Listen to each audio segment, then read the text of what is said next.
My name is Eleanor Vance. I am a woman of 72 years, and I reside now in the beautiful, historic city of Charleston, South Carolina.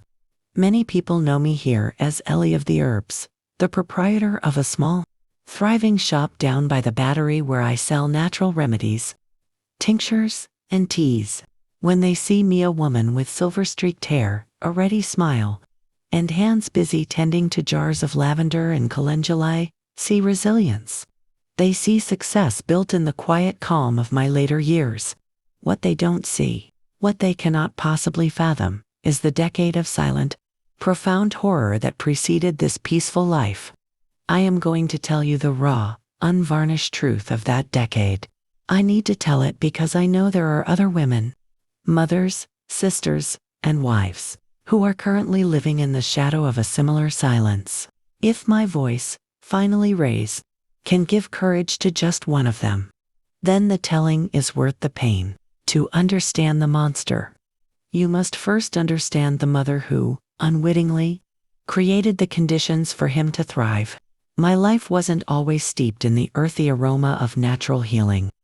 For over 25 years, I worked in the grinding monotony of a textile factory in the industrial heart of the city. It was loud, hot, and punishing work. I was one of hundreds of women bent over worry sewing machines, day in and day out, stitching garments we could never afford to wear, earning just enough to keep the roof over our heads. My son Junior was my entire world. His father, a handsome young man who filled my head with empty promise. The moment he learned I was pregnant, I was 19. I chose to keep my baby and vowed to raise him with all the love, stability, and opportunity I had been denied. My own childhood had been marked by loss. My mother died young, and my father was a cold, distant man who equated duty with affection. I swore Junior would never feel that hollow absence. I worked myself to the bone.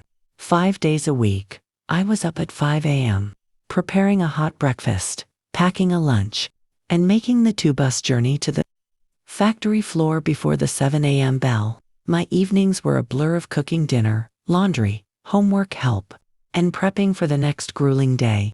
The work aged me prematurely.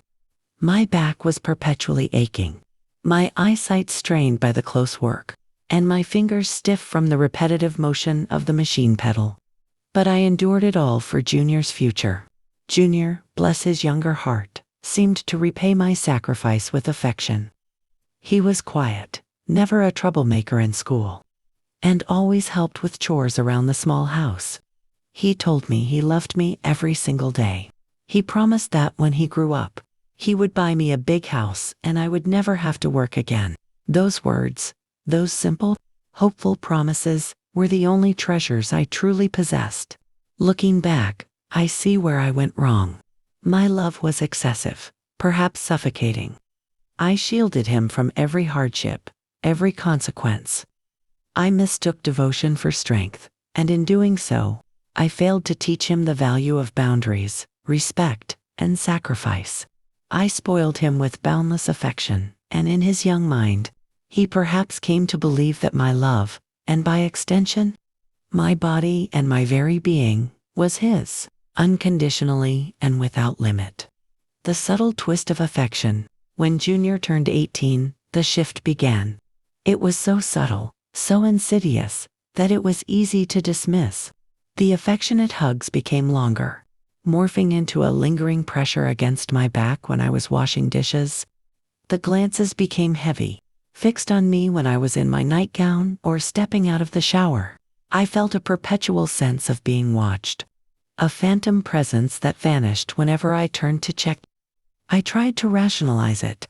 He was a young man, hormones. Perhaps I was just tired, paranoid from the ceaseless stress of the factory. He began the manipulative tenderness. He offered massages for my tired shoulders, but his hands would drift lower, nearing my breasts and my hips.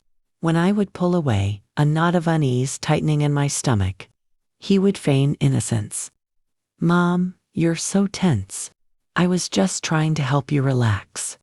You always see the worst in things." His ability to flip the script, to make me feel guilty for having a dirty mind, was his second and most effective weapon. One night, he claimed he had a terrifying nightmare and insisted on sleeping in my bed. I allowed it, thinking of the scared little boy he used to be, but in the deep quiet of the night, I woke to his body pressing against mine, his arm draped across my waist. When I bolted upright and demanded to know what he was doing, he pretended to be in a heavy sleep. The next morning, he told me I must have dreamed it, that the stroke of midnight can often make dreams feel real. He made me doubt my own sanity, my own perception of reality. I grew afraid of my own son. I started locking my bedroom door, an action that felt shameful, a betrayal of the trust I had worked so hard to build. I dressed in the bathroom. I avoided being alone with him. I was in a constant state of anxiety. Yet I couldn't bring myself to believe the horrible truth that was staring me in the face. How could this be the boy I had raised with such uncompromising love? The day the world went dark, the day my life was irrevocably cleaved into two, before and after, was a bright, unremarkable Tuesday morning in the spring of 2008. I was at my machine, intensely focused on finishing a rush order of summer blouses. I was concentrating, trying to ignore the throb in my temples, when it happened. It wasn't a throb, it was a sudden, violent explosion inside my skull, like a crushing blow delivered by an unseen hammer. My vision dissolved into a blinding white flash, followed by immediate darkness. The floor spun beneath me. I remember trying to grip the edge of the industrial table, the scent of hot metal and fabric filling my nostrils, before my knees buckled. The last sound I heard before the blackout was the distant clamor of the sewing machines grinding to a halt, followed by the sound of women screaming. When I awoke, the familiar roar of the factory had been replaced by the quiet, sterile hum of a hospital room. I was tethered to machines, monitors beeping rhythmically. A kind but grave-faced doctor explained it to me: a major cerebral hemorrhage, a massive stroke. The news was bad. The entire left side of my body was damaged. I could barely move my left arm or leg, and the muscle control on that side was severely compromised. My speech was thick and slurred. My life, as I knew it, was over. I needed total care help bathing, dressing, eating, and moving. I had lost my independence in the space of a single heartbeat. Junior, then 28, was there. He sat by my bedside, holding my unaffected right hand, his eyes wet. He looked the part of the devoted, suffering son. "I'm going to take care of you, Mom," he choked out, his voice thick with what sounded like sincere grief. "I'll give up everything. You dedicated your life to me, and now I dedicate mine to you. I'll be your strength." In my debilitated state, I wept with gratitude. I truly believed I was blessed to have such a noble, caring child. I had survived the stroke, and now I had my son to lean on. I felt safe. The trap is set. The first few weeks at home, back in the small house that had always been my sanctuary, were filled with genuine tenderness. He helped me with my medications, patiently fed me pureed food, and moved me gently when I needed to be The trouble started when the state-appointed home health nurse, Mrs. Martha Jenkins, arrived. Martha was a robust, compassionate woman in her late 50s, experienced in post-stroke care. She was professional, respectful, and firm. She gave me thorough 10-minute sponge baths, maintaining my dignity and explaining every step. Junior immediately began to undermine her. He found fault with everything she did. He claimed she was rough with my paralyzed limb during physical therapy exercises. He complained she wasn't cleaning me deeply enough, warning that I would develop a life-threatening infection. He fabricated a long list of grievances until, tired of the harassment and constant scrutiny, poor Martha quit. "I can't let a stranger be careless with you, Mom," Junior declared, his face set in a mask of concerned righteousness. "Only I can give you the meticulous care you need. Your body is delicate now. No one else will be as careful as your son." And then, The baths began to change. They stretched from 10 minutes to 45, then to over an hour. He would linger, running his hands over my body with excruciating slowness, always with the same elaborate, scientific-sounding excuses. I'm checking for hidden pressure points. The circulation needs to be stimulated in your joints. A paralyzed person accumulates dirt in places you wouldn't believe. His hands would stop, pause, and gently, methodically, manipulate my breasts, claiming he was massaging the lymph nodes to prevent cancer. A risk, he insisted, for immobile women. When I tried to protest with my slurred voice, or push him away with my functional right hand, he would grab my wrist. Don't be selfish, Mom. This is difficult for me too, but I have to do it. Do you want to die of breast cancer or a massive infection? I researched this. I am doing what the experts say. His conviction was absolute. His use of medical terms, delivered with authoritative confidence, made me doubt my instinct, made me question if I was simply paranoid. He had become the sole arbiter of my reality, and one unable to move or speak clearly, was completely subject to his twisted mercy. The abuse had begun again, only this time. It was disguised by a white coat of false compassion, and I was utterly, physically imprisoned. The bars of my prison were my own paralyzed limbs, and the jailer was the man I had sacrificed everything to raise. The escalating physical abuse, cloaked meticulously in the rhetoric of medical necessity and filial devotion, was only half of my torment. Junior, whose real name was Robert, understood that to maintain absolute control over a vulnerable person, he had to destroy their external connections first. He began a campaign of calculated isolation that effectively severed me from the outside world, making his word the only truth I would ever hear. The first step was controlling communication. The phone, once a simple connection to friends, neighbors, and my distant, older sister, became an instrument of terror. Whenever the landline rang, Junior would rush to answer it. If it was a neighbor like Mrs. Clara Jenkins, no relation to the fired nurse, a kind-hearted woman who used to bring me soup, Junior would answer with a carefully practiced sigh. "Oh, Clara, she's having a terrible day. The doctor said she needs absolute quiet. Her blood pressure is dangerously high. Visits only agitate her and reverse the progress we've made." If a persistent caller asked specifically to speak to me, he would bring the phone to my ear, but he would stand immediately next to me, his presence a suffocating weight. His eyes, though outwardly mournful, held a clear, cold warning. With my speech still slurred and unreliable, I was terrified to utter the single word that might save me: help. I knew that if I managed to choke out the accusation, he would instantly interject, speaking over my confusion. "See, Doctor, she's becoming delirious again. The stroke affects her memory and ability to communicate clearly." The one time I managed to say something vaguely alarming to my sister, I think I managed the word wrong, and a shake of my head. Junior immediately took the phone, laughing lightly. "Sorry, Auntie. Mom is arguing with me about her physical therapy exercises again. She gets feisty when she doesn't want to work." My sister, hearing the slurred word and believing in the devoted narrative, simply hung up, shaking her head at my supposed stubbornness. With time, the phone calls stopped. Everyone believed I was either too sick to speak or too fragile to receive visitors. The doctor's visits, and the prison guard, Robert's control extended even into the examining room.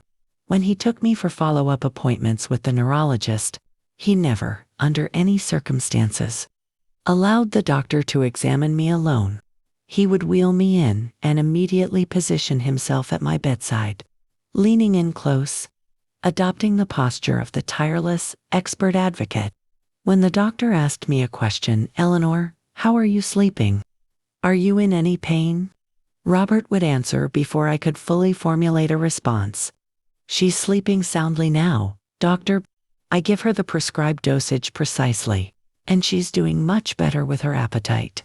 We are making excellent progress with her range of motion exercises, though sometimes she gets anxious. If the doctor tried to focus on me, asking for a direct answer, Robert would interrupt with a seemingly compassionate explanation. Doctor, she gets very agitated if she has to concentrate too hard. The stroke caused some cognitive confusion. I keep detailed notes every day. It's easier if I tell you what's happening. The doctors, seeing the clean house, the freshly bathed patient, and the incredibly dedicated son, were completely taken in. They praised him. Robert, you are an exemplary caregiver. One told him, shaking his hand warmly. We need more sons like you. This praise was a narcotic for him. It cemented his public image and gave him an unshakable shield. He knew, and I knew, that no one would ever believe a confused old woman over the model son of Charleston.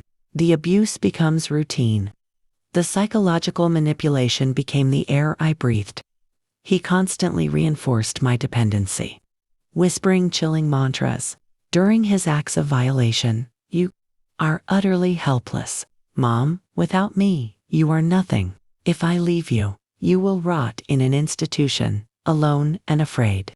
He made me feel like a burden, a problem only he had the patience to solve. This crushing guilt forced me to swallow my instinct for survival and cling to him, even as he was destroying me. What began as twisted hygiene soon transitioned into full-blown sexual assault. Justified by increasingly bizarre medical excuses, he would claim I needed relief of tension to prevent a second stroke, or that special exercises were medically recommended for paralyzed women to aid in circulation.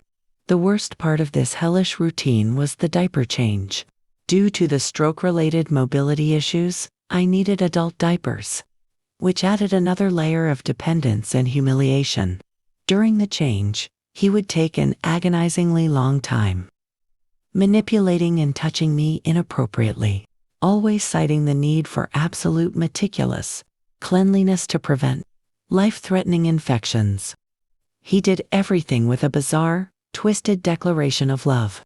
I do this because I love you, Mom. You are my world. I sacrifice myself for you.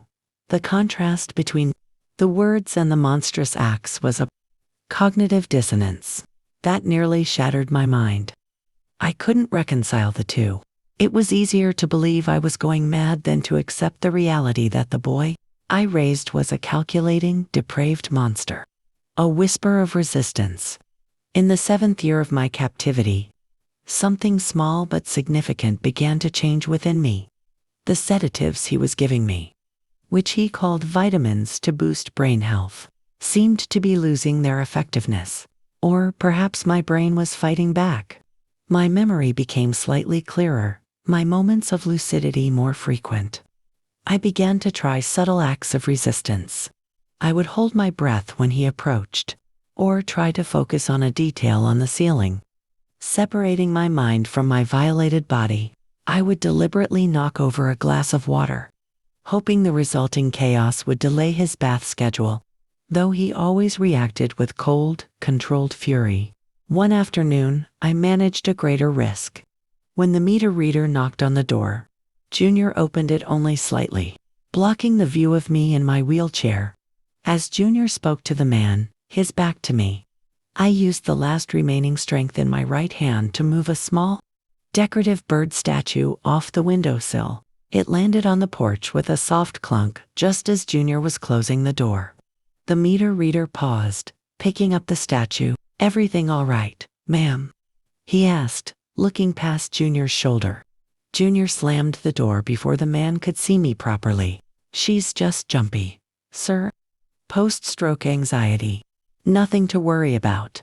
When we were alone, Junior turned on me with a controlled, icy menace that was worse than his shouting. He didn't yell. He whispered, if you ever try to draw attention again, Eleanor, I will tie you to that bed for a week. I will tell the doctors your stroke has given you violent delusions, and they will put you under chemical restraint. No one will hear you. No one will save you. His threat was believable, specific, and terrifying. It silenced me again. But the small act of defiance, broken bird statue left a tiny spark of rebellion, burning in the back of my soul. I knew then that I could not simply wait to die. I had to wait for an opportunity, however small, however dangerous. The spark of hope was my own body's weakness. The walls of our small house were old, thin, and ineffective sound barriers. I knew that my only chance was to make a noise so desperate, so inhuman, that no one, not even Junior, could explain it away as mere stroke anxiety. I had to wait for the right witness. I had to wait for the right day. I had to break the silence completely. The opportunity I had been waiting for, the right witness, came 8 years and 3 months into my captivity. During a late summer heat wave in Charleston. It came in the form of my next-door neighbor, Mrs. Adele Thompson. Adele, a kind, retired school, lived in a small single-story house immediately adjacent to mine. The two houses, typical of older neighborhoods, shared a thin, barely insulated wall near my bedroom. Adele was known for her robust health and rarely missed a day outside. But on this particular Tuesday, she was bedridden with a severe case of the flu. This meant she was home during the time Junior usually conducted his monstrous afternoon physical therapy session, a time when the rest of the neighborhood was typically away at work or running errands. On that afternoon, Junior entered my room, carrying a fresh towel and that familiar, predatory smirk hidden behind his mask of dutiful compassion. He started his usual routine, talking calmly about my supposed health benefits, while his hands moved with deliberate cruelty. But today, something inside me snapped. The years of sedation, the physical depletion, the psychological terror all coalesced into a single, desperate, volcanic surge of survival instinct. As his actions intensified, I didn't try to speak or plead. I didn't try to push. Instead, I focused every ounce of my remaining energy into a single, raw, primal act. I screamed. It was not a scream of pain, nor a scream of protest. It was an inhuman sound, ragged, shrill, and saturated with 8 years of silent agony and terror. It came from the deepest, most wounded part of my soul. A sound of absolute despair and visceral fear. I screamed until the muscles in my throat tore and my vision blurred, ignoring Junior's immediate, frantic attempts to cover my mouth. "Shut up.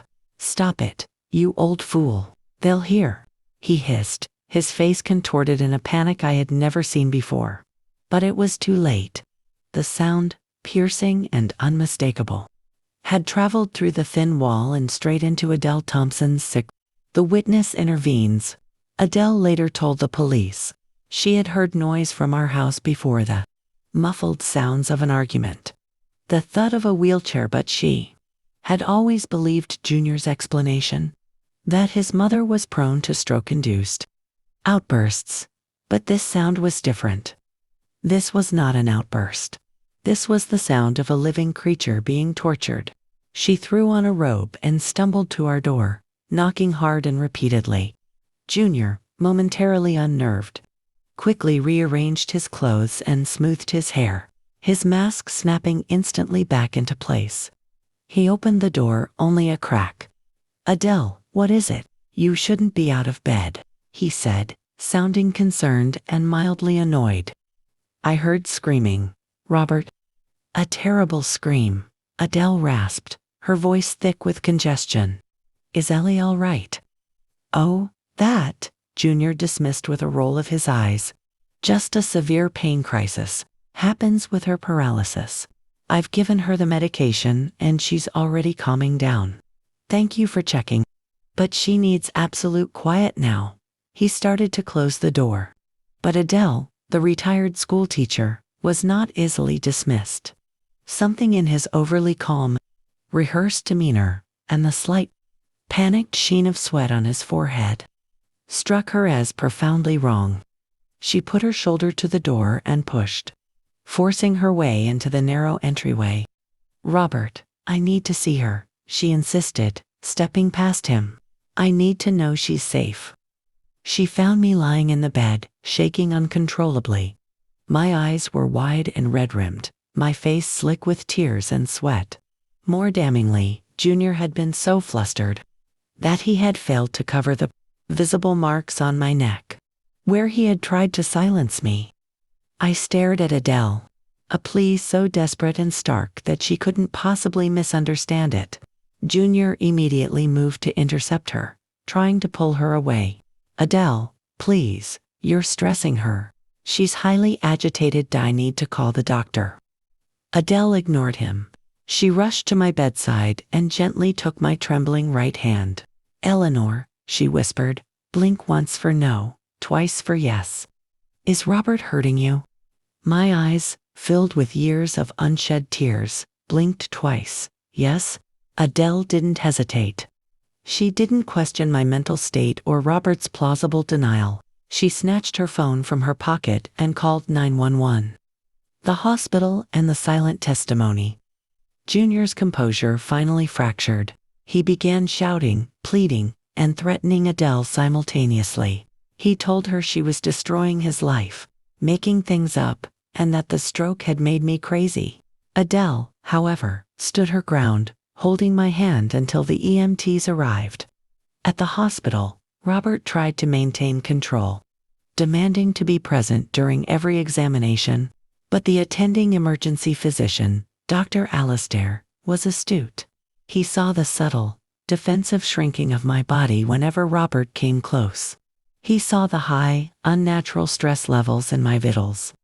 Dr. Alistair was firm. "Robert, we need to conduct a thorough neurological assessment and do some necessary procedures. It is standard protocol to perform these without the presence of the primary caregiver, to ensure unbiased results and patient comfort. You need to wait in the visitor's lounge." Robert tried to argue, citing his status as my legal decision-maker and his detailed knowledge of my condition. But Dr. Alistair remained immovable. "Wait outside, please. We will call you when we are finished." It was the first time in over 8 years that I was completely, truly alone with someone who had the power to help me. As the physical exam began, Dr. Alistair spoke gently, establishing trust. He asked me simple, non-threatening questions, patiently navigating my slurred speech. When he reached the critical questions, he used Adele's method. "Eleanor, listen to me carefully. I am going to ask you about your care at home. If the answer is yes, nod your head slightly. If the answer is no, shake it." My head moved up and down. "Is someone in your household causing you distress?" Nod. "Is that person your son, Robert?" My heart hammered against my ribs, but my neck confirmed the terrible truth. Nod. "Are you being physically harmed or touched in ways that are non-medical?" The doctor immediately halted the physical exam and called for the hospital's social worker and the forensic team. The fall of the model son. The forensic team and social workers were meticulous. They spent hours with me, gathering evidence. I managed to tell them everything: the isolation, the threats, the constant use of medical necessity as an excuse, the feeling of being trapped. They believed me. The key was the physical evidence. The forensic physician found bruises in different stages of healing, consistent with repeated physical restraint. Crucially, the detailed gynecological examination revealed clear, undeniable evidence of chronic sexual assault, both recent and old. The years of abuse were written into my body. When the results were presented to Robert, he still attempted to deny it. He stood tall, maintaining the facade of the devoted son. "This is insane. The poor woman is delusional. The stroke has destroyed her mind. She is making these things up, creating fantasies." But the medical evidence was irrefutable. The mask had finally fallen, and beneath it was the cold, ugly face of a predator. The social worker, a formidable woman named Miss Chavez, called the Charleston Police Department. Robert was arrested right there in the hospital corridor. They led him away in handcuffs, and even as the officers escorted him out, he was shouting one final, desperate threat: "You're making a terrible mistake. I am the victim here. She is crazy. I will sue you all." But his words were the last dying breath of his manipulative power. The evidence was secured. The silence was broken, and the truth, for the first time in nearly a decade, was finally free. I was transferred to a secure room in the hospital for observation and care. I was safe, but I was also entirely alone, terrified of the uncertain future. My recovery, I knew, would now be about more than just walking again. It would be about learning how to live in a body and a mind that had been systematically violated for 8 years. I remained in the hospital for 2 long weeks. Although physically safe, I was consumed by dread. I had no close family left.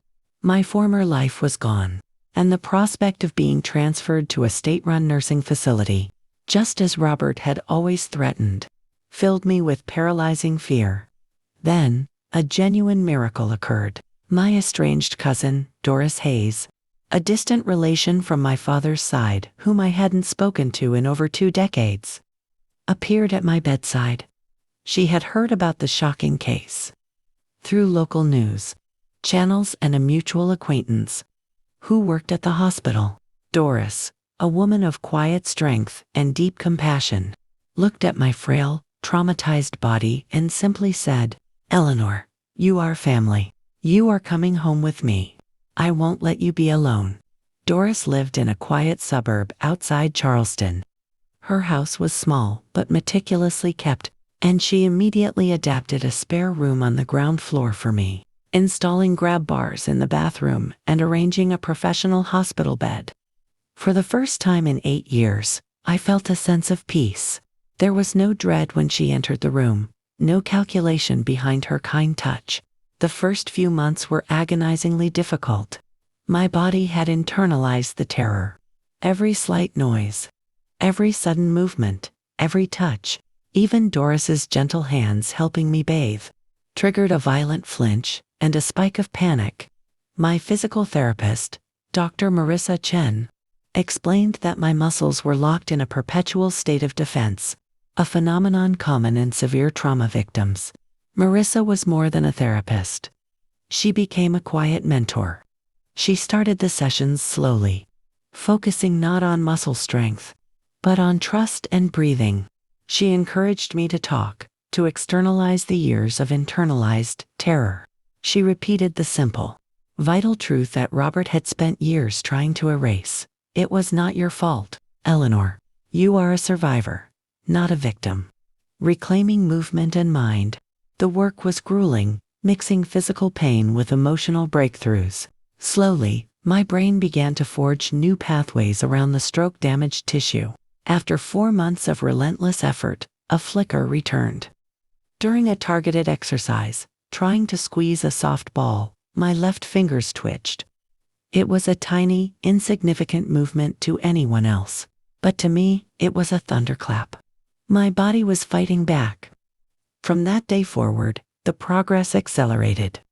The twitch became a small grasp. The dead weight in my leg began to shift. The return of movement was directly correlated with my emotional healing. As my mind accepted I was safe, my body cautiously granted me freedom. Doris also insisted I see a trauma-focused psychologist, Dr. Eva Ramirez. Dr. Ramirez helped me dismantle Robert's narrative of guilt and dependency. She explained that his care was simply a sophisticated form of false imprisonment and sexual violence, a calculated abuse of power over a vulnerable person. It was a crime, pure and simple. I learned that my feelings of guilt were a normal, protective reaction to an insane situation, but they were not based in truth. 1 year after my escape, I performed an act that brought me to tears. I walked 12 steps, unassisted, across Doris's living room with only a cane for balance. My independence was being resurrected, one painful step at a time. Meanwhile, the trial against Robert proceeded. Despite his desperate pleas of mental illness and false accusation, the overwhelming forensic evidence and Adele's witness testimony sealed his fate. He was convicted on all counts: aggravated sexual assault of a vulnerable person, and false imprisonment. The judge sentenced him to 12 years in state prison. I felt a profound sense of justice, a powerful, quiet relief, the seeds of a new life. With my mobility returning, I had to redefine my life.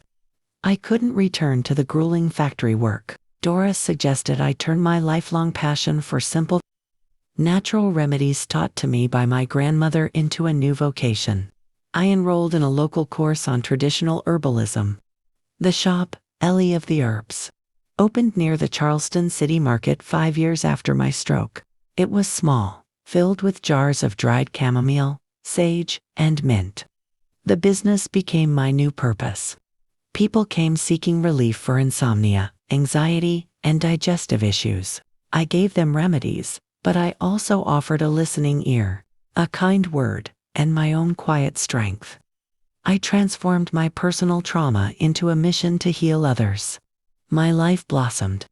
I started an informal support group for women who had experienced domestic violence and abuse, meeting in the back room of my shop every Tuesday night. And yes, I found love. George Anthony, a kind, dignified widower who bought my calming tea, became my steady, respectful companion. He knew my past, understood my boundaries, and simply offered me genuine, mature affection. Justice comes home.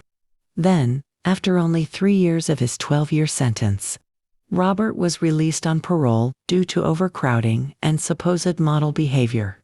For a time, I felt the old anxiety, but I refused to let it consume me. My new life was solid. My shop was thriving. My spirit was no longer captive. 2 years ago, on a crisp autumn afternoon, he walked into my shop. He was barely recognizable. His strong, controlling frame had melted away. He was thin, pale, and leaned heavily on a cane, shuffling his feet. His eyes were hollowed out, mirroring the look I had worn for so many years. He was suffering from multiple sclerosis, MS, a severe, progressive disease that was stripping him of his mobility and his independence. The disease was, ironically, slowly paralyzing him. He looked at me, the successful, healthy woman of 73, and began to weep. "Mom," he choked out, his voice weak and pathetic. "I am so sick.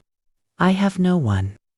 I'm living in a rented room. I can't work. I can barely dress myself. I'm going to be paralyzed. Please, you're a woman of faith. Forgive me. I need your care." I locked the shop door and sent my assistant on an early lunch break. I stood before him, calm and utterly free of fear, allowing him to finish his entire, pathetic appeal, a performance of self-pity that was merely the final, desperate act of his manipulation. When he finished, I spoke.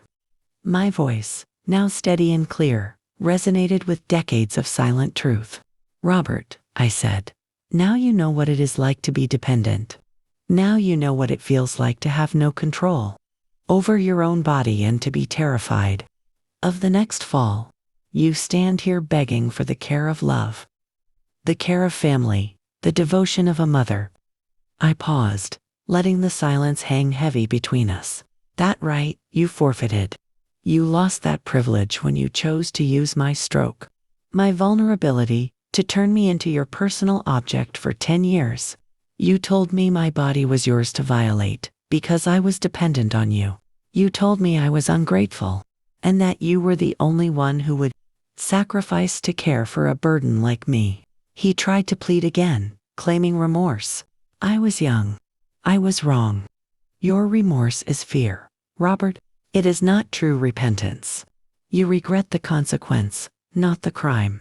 If you were healthy and wealthy, you would never darken my door." I pointed to the door. "My son died a long time ago.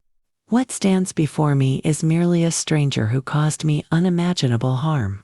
You are now going to leave my shop.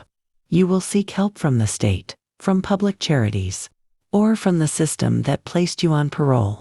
You will not receive one moment of comfort, one penny, or 1 hour of care from me."